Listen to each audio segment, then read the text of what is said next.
ಇವತ್ತು ಸಾಂಬಾರು ಪೌಡ್ರ್ ಮಾಡ್ತಾ ಇದ್ದೀನಿ. ನಮ್ಮ ಮನೇಲಿ ಬಳಸೋ ಸಾಂಬಾರು ಪೌಡ್ರು 2 kg ಕೊತ್ತಂಬರಿ ಕಾಳು. ಮೀಡಿಯಮ್ ಉರಿಯಲ್ಲಿ ಚೆನ್ನಾಗಿ ಕಲರ್ ಚೇಂಜ್ ಆಗೋ ತನಕ ಉರಿಬೇಕು. ಘಮ ಘಮ ಅಂತ ಸ್ಮೆಲ್ ಬರುತ್ತೆ. ಹುರಿದು ತೋರಿಸ್ತೀನಿ ನಾನು ನಿಮಗೆ, ಆಯಿತಾ, ಯಾವ ರೀತಿ ಅಂತ ಹೇಳಿ.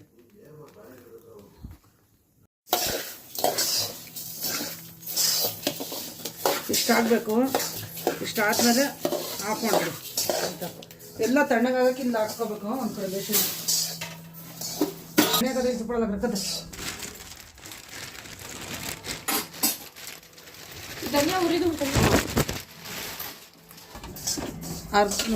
2 kg ಕೊತ್ತಂಬರಿ ಕಾಳಿಗೆ ಅರ್ಧ kg ಧನಿಯಾಕ್ಕೆ ಜೀರಿಗೆ ಅರ್ಧ kg, ಸಾರಿ ಜೀರಿಗೆ ಅರ್ಧ kg.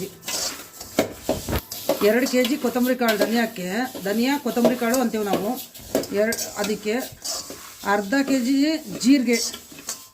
ಜೀರಿಗೆನೂ ಕಲರ್ ಚೇಂಜ್ ಆಗೋ ತನಕ ಉರಿಬೇಕು ಆಯಿತಾ. ಸಣ್ಣ ಉರಿ ಮಾಡ್ಕೊಳ್ಳಿ, ತುಂಬ ಉರಿ ಮಾಡ್ಕೊಬೇಡಿ. ಸಣ್ಣ ಉರಿಯಲ್ಲಿ ಮೀಡಿಯಮಾಗಿ ಉರಿರಿ. ತುಂಬ ಹೊತ್ತು ಹಿಡಿಯುತ್ತೆ, ನಿಧಾನ ಕುರ್ಕೊಳ್ಳಿ ಸಣ್ಣ ಉರಿಯಲ್ಲಿ. ತುಂಬ ನೀಟಾಗಿ ಉರಿಬೇಕು. ಎಷ್ಟು ನೀಟಾಗಿ ಉರಿತೀವೋ ಅಷ್ಟು ಟೇಸ್ಟಿ ಬರುತ್ತೆ ಇದು ಸಾಂಬಾರು ಪೌಡ್ರು. ನಾವು ಒಂದು ಸಲ ಮಾಡಿಟ್ಕೊಂಡ್ರೆ 10 ತಿಂಗಳು ಬಳಸ್ತೀವಿ ಇದನ್ನು.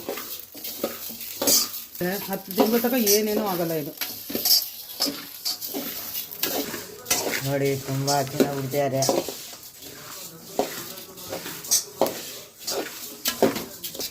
ನೋಡಿ ಫ್ರೆಂಡ್ಸ್, ಜೀರಿಗೆ ಇಷ್ಟಾಗಬೇಕು. ಮೀಡಿಯಮ್ ಉರಿಯಲ್ಲಿ ಒಂದು 5 ನಿಮಿಷ ಆದರೂ ಆಗುತ್ತೆ. ಇದು 5-10 ನಿಮಿಷ ಆಗುತ್ತೆ ಮೀಡಿಯಮ್ ಉರಿಯಲ್ಲಿ. ಇಷ್ಟಾಗಿದೆ. ಆಫ್ ಮಾಡ್ಕೊಂಡಿದ್ದೀನಿ. ಇದನ್ನು ಕೊತ್ತಂಬರಿ ಕಾಳು ಹುರಿದು ಹಾಕಿರ್ತೀವಲ್ಲ ಅದಕ್ಕೇ ಸುರ್ಕೊಬಿಡ್ಬೇಕು.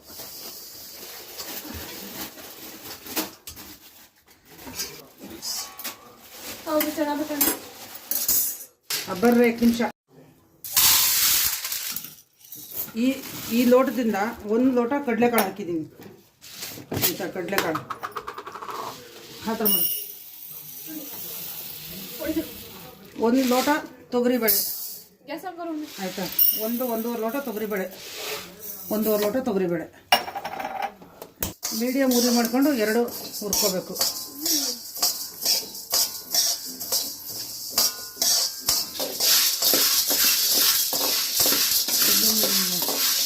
ಅರ್ಧ kg ಇದಾವೆ ಇವೆರಡೂ.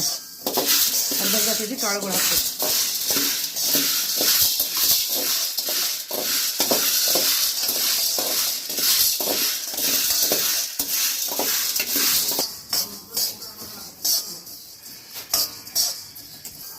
ಇದೆಲ್ಲ ಡ್ರೈ ರೋಸ್ಟೇ ಮಾಡ್ಕೋಬೇಕು. ಆಯಿಲ್ ಯಾವುದಕ್ಕೂ ಹಾಕೋಂಗಿಲ್ಲ.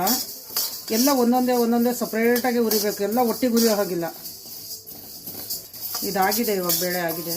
ಇಷ್ಟು ಹುರಿದ್ರೆ ಸಾಕು. ಒಟ್ಟಲ್ಲಿ ಮೀಡಿಯಮ್ ಉರಿಯಲ್ಲಿ ಗೋಲ್ಡ್ ಕಲರ್ ಆಗೋ ತನಕ ಹುರ್ಕೊಳ್ಳಿ ಅಷ್ಟೇ. ತಗೊಂಡು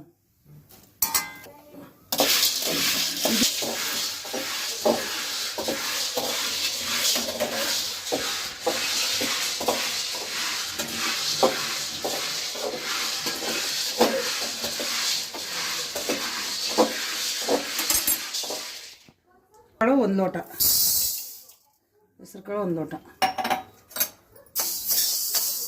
ಇದನ್ನು ಫ್ರೈ ಮಾಡ್ಕೊಳ್ತೀನಿ. ಕಡಲೆಕಾಳು ಆಗಿದೆ ನೋಡಿ, ಇಷ್ಟಾಗಿದೆ ಕಡಲೆಕಾಳು.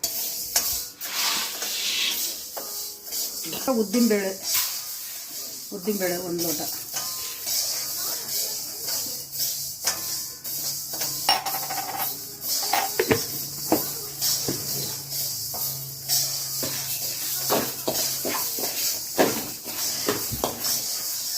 ಗೋಲ್ಡ್ ಕಲರ್ ಆಗಿದೆ. ಉದ್ದಿನಬೇಳೆ ಸ್ವಲ್ಪ ಹಸಿ ಹಸಿದಿದ್ರು ಕೆಟ್ಟ ಸ್ಮೆಲ್ ಬರುತ್ತೆ. ಹಿಟ್ಟು ಘಮ ಅಂತ ಉರಿಬೇಕು ಉದ್ದಿನಬೇಳೆ. ಅವಾಗಲೇ ಚೆನ್ನಾಗಿ ಟೇಸ್ಟಿ ಬರೋದು. ಮೀಡಿಯಮ್ ಉರಿಯಲ್ಲಿ ಉರಿತಾ ಇದ್ದೀನಿ ನಾನೆಲ್ಲ. ಉರಿ ತುಂಬ ಇಟ್ಕೊಂಡಿಲ್ಲ. ಆಗಿದೆ, ಇದು ಆಗಿದೆ. ಹಾಕಿದೆ ಅದರಷ್ಟು ಮೆಂತೆ ನೋಡಿ, ಇಷ್ಟು ಮೆಂತೆ 1/4 ಲೋಟದಷ್ಟು ಆಯಿತಾ. ಮೆಂತೆ ಜಾಸ್ತಿ ಹಾಕಿದ್ರೆ ಕಹಿ ಆಗುತ್ತೆ, ಅದಕ್ಕೆ 1/4 ಲೋಟ ಮೆಂತೆ. ಮೆಂತ್ಯನೂ ಚಟ ಚಟ ಚಟ ಅನ್ಬೇಕು, ಅಷ್ಟುವರೆಗೂ ಹುರಿ ಆಯಿತಾ.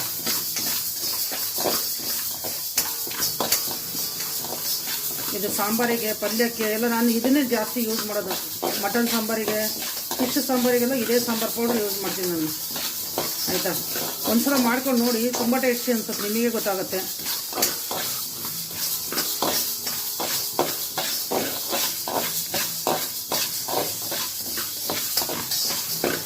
ಸ್ವಲ್ಪ ಅಳತೆ ಹೆಚ್ಚು ಕಡಿಮೆ ಆದರೂ ನಡೆಯುತ್ತೆ, ಏನು ಅಷ್ಟೇ ಹಾಕಬೇಕು ಅಂತ ಏನಿಲ್ಲ. 2 kg ಕೊತ್ತಂಬರಿ ಕಾಳಿಗೆ ಅಷ್ಟೇ ಹಾಕಬೇಕು, ಅಳತೆ ಪ್ರಕಾರನೇ ಹಾಕಬೇಕು ಅಂತ ಏನೂ ಇಲ್ಲ. ಸ್ವಲ್ಪ ಒಂದು 50 ಗ್ರಾಮು 25 ಗ್ರಾಮ್ ಆ ಥರ ಹೆಚ್ಚು ಕಡಿಮೆ ಹಾಕಿದ್ರೂ ನಡೆಯುತ್ತೆ ಆಯಿತಾ.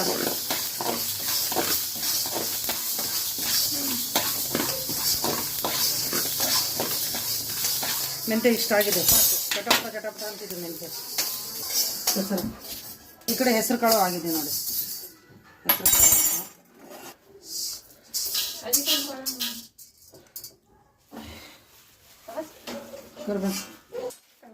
ಅದಷ್ಟು ಸಾಸಿವೆ ಆಯಿತಾ. ಸಾಸಿವೆ ಅರ್ಧ ಲೋಟ ಸಾಸಿವೆ,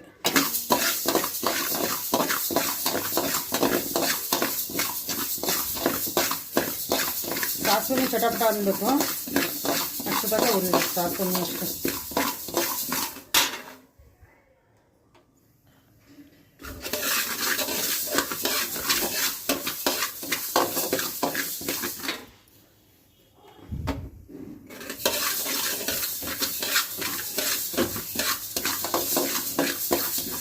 ಕಾಲು ಲೋಟನೂ ಇಲ್ಲ, ಅದು ಅರ್ಧ ಲೋಟನೂ ಇಲ್ಲ, ಅದ್ರ ಮಧ್ಯದಲ್ಲಿ ಅಷ್ಟು ಸಾಸಿವೆ. ಸಾಸಿವೆನೂ ಚಟಪಟ ಅನ್ನೋ ಥರ ಹುರಿ. ಎಲ್ಲ ಡ್ರೈ ರೋಸ್ಟೇ ಮಾಡ್ಕೊಳ್ಳಿ, ಆದಷ್ಟು ಡ್ರೈ ರೋಸ್ಟ್ ಇರಬೇಕು. ಆಯಿಲ್ ಯಾವುದಕ್ಕೂ ಯೂಸ್ ಮಾಡೋಂಗಿಲ್ಲ ಇದು, ಯಾಕಂದರೆ ತುಂಬ ದಿವಸ ಇರಿಸ್ಬೇಕಲ್ಲ. ಹಾಗಾಗಿ ಬಿಸಿಲುಗಾಲದಲ್ಲೇ ಸ್ವಲ್ಪ ಮಾಡ್ಕೊಳ್ಳಿ, ಮಳೆಗಾಲದಲ್ಲಿ ಮಾಡ್ಕೊಂಡ್ರೆ ಬುಷ್ ಬಂದುಬಿಡುತ್ತೆ ಬೇಗ. ನೋಡಿ ಇದು ಆಗಿದೆ, ಇಷ್ಟಾದರೆ ಸಾಕು.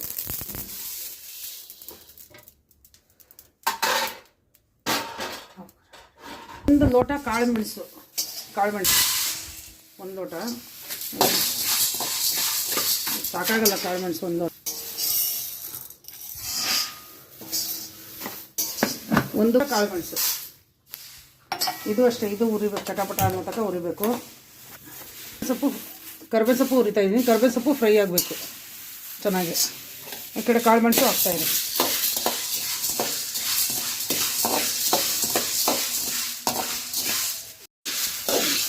ಕರಿಬೇವು ಸೊಪ್ಪು ಈ ಥರ ಉರಿಬೇಕು, ಒಂದು ಕಡೆ ಕೈಯಿಂದ, ಒಂದು ಕಡೆ ಸೌಟಿಂದ, ಇಲ್ಲ 2 ಸೌಟ್ ತಗೊಬಿಟ್ಟು ಈ ಥರನೂ ಹುರ್ಕೋಬೋದು. 2 ಸೌಟನ್ನೇ ಈ ಥರನೂ ಮಾಡ್ಕೋಬೋದು. ನಿಮ್ಗೆ ಹೆಂಗೆ ಅನುಕೂಲ ಆಗುತ್ತೋ ಹಾಗೆ ಮಾಡ್ಕೊಳ್ಳಿ. 2 ಸೀದೋಗೋಗಿ ಬಿಡಬೇಡಿ ಅಷ್ಟು, ಈ ಥರ ಆಯಿತಾ. ಇದನ್ನೇನು ಮಾಡಬೇಕು ಅಂದರೆ ಸ್ವಲ್ಪ ಹುರಿದ್ಬಿಟ್ಟು ಅದೇ ಬಾಣಲೆಯಲ್ಲಿ ಬಿಟ್ಬಿಡ್ಬೇಕು. ಇನ್ನೂ ಒಂದು ಸ್ವಲ್ಪ ಇದೆ ಕರಿಬೇವು ಸೊಪ್ಪು, ಇಷ್ಟೇ ಸಾಕಾಗಲ್ಲ 2 kg ಆಯಿತಾ. ಒಂದು 50 ರೂಪಾಯಿ ಕರಿಬೇವು ಸೊಪ್ಪು ಇರಬೇಕು. ಬಾಣಲೆಯಲ್ಲೇ ಸ್ವಲ್ಪ ಹೊತ್ತು ಬಿಟ್ಬಿಡಿ ಅಷ್ಟೇ, ಗರಿ ಗರಿ ಗರಿ ಗರಿ ಆಗುತ್ತೆ ಅವಾಗ.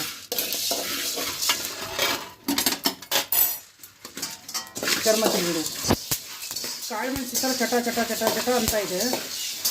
ಇವಾಗ ಇದನ್ನು ತೆಗೆದ್ಬಿಡೋಣ. ಆಗಿದೆ ಬರ್ರಿ.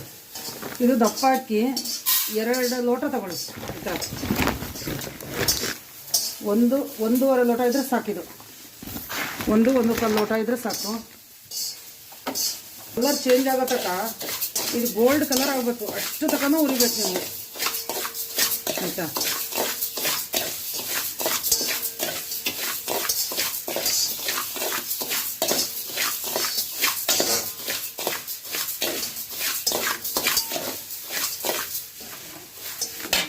ಈ ಕಡೆ ನೋಡಿ, ಕರಿಬೇವು ಸೊಪ್ಪು ತಣ್ಣಗೆ ಹಾಕ್ಬಿಟ್ಟಿದ್ರೆ ಆಗಿದೆ ಕರಿಬೇವು ಸೊಪ್ಪು ಇವಾಗ. ಹಾಂ,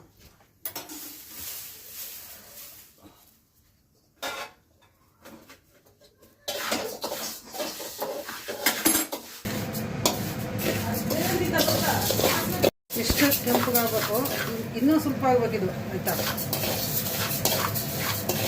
ಇಲ್ಲಾಂದರೆ ಹಿಟ್ಟಿಟ್ಟು ಅನ್ಸುತ್ತೆ. ಸಾಂಬಾರು ಪೌಡ್ರಿಗೆ ಯಾವಾಗಲೂ ಕಾಳುಗಳು ಇವೆಲ್ಲ ಹುರಿಯೋದ್ರಲ್ಲೇ ಇರೋದು ಸಾಂಬಾರು ಪೌಡರ್ ಟೇಸ್ಟ್ ಆಯಿತಾ.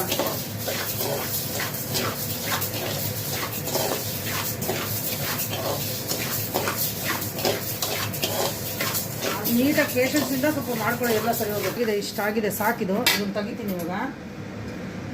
ತೆಗೆದುಬಿಟ್ಟು ಬೇರೆ ಮಾಡಿ ತಣ್ಣಗಾಗಕ್ಕೆ ಬೇಡ ಇದು, ಆಯಿತಾ? ಮಿಕ್ಸ್ ಮಾಡಬೇಡಿ, ಯಾವುದೇ ಕಾರಣಕ್ಕೂ ಮಿಕ್ಸ್ ಮಾಡಬೇಡಿ. ಇವಾಗ ಗ್ಯಾಸ್ ಆಫ್ ಮಾಡ್ಕೊಬಿಡಿ.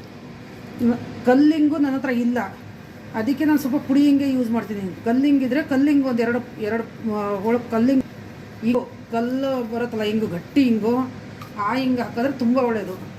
ಬಿಸಿ ಬಾಣಲಿ ಇರುತ್ತಲ್ಲ, ಬಿಸಿ ಬಾಣಲಿಗೆ ಹಾಕ್ಕೊಳ್ಳಿ. ಇಷ್ಟೇ. ನಂತರ ಹಿಂಗಿಲ್ಲ, ಕಲ್ಲಿಂಗಿಲ್ಲ, ಅದಕ್ಕೆ ನಾನು ಇದನ್ನೇ ಬಳಸ್ತಾ ಇದ್ದೀನಿ ಇವತ್ತು. ನಾನು ಇನ್ನೊಂದು ಸ್ವಲ್ಪ ಕಲ್ಲಿಂಗ್ ತಂದಾಗ ತೋರಿಸ್ತೀನಿ ನಿಮಗೆ. ಅದನ್ನು ಸ್ವಲ್ಪ ಫ್ರೈ ಮಾಡಿಬಿಟ್ಟು ಕುಟ್ಟಿ ಹಾಕ್ಕೊಬಿಟ್ರೆ ಆಯ್ತು. ಅದನ್ನು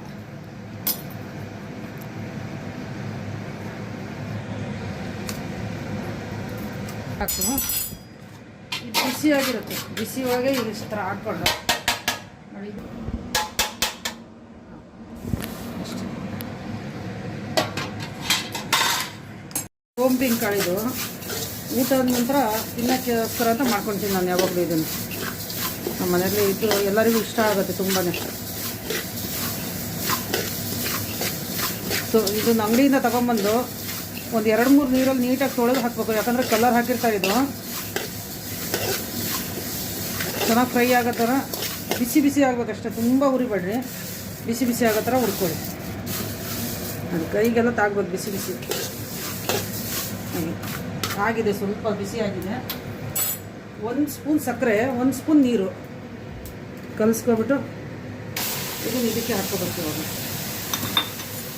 ಇದನ್ನೇ ಹಾಕ್ಕೊಂಡು ಕೈ ಆಡಿಸ್ಬೇಕು. ಮತ್ತೆ ಫುಲ್ ಉರಿ ಇಟ್ಕೊಳ್ಳಿ, ಸಣ್ಣ ಉರಿ ಬೇಡ, ಉರಿ ಫುಲ್ ಉರಿ ಇರಲಿ, ಮೆತ್ತಗಾಗ್ಬಿಡತ್ತಿಲ್ಲ ಅಂದರೆ.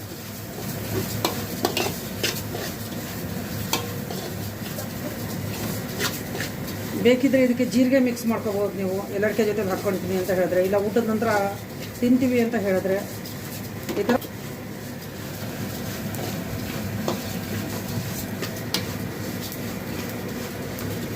ನೋಡಿ ಹೊಗೆ ಬರ್ತಾ ಇದೆ ಅಂತ ಹೇಳಿದಾಗ ಇದನ್ನು ಆಫ್ ಮಾಡಿಬಿಟ್ಟು ಕೈ ಬಿಡದೆ ಆಡಿಸ್ತಾನೆ ಇರಿ.